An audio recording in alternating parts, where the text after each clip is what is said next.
Eccoci qua, siamo nei pressi della grotta del Fornon.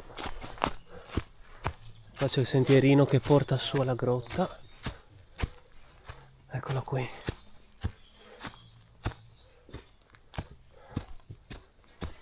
Tira fuori le luci, perché dentro il buio. Urco. Tira fuori le luci. Speriamo non ci siano animali.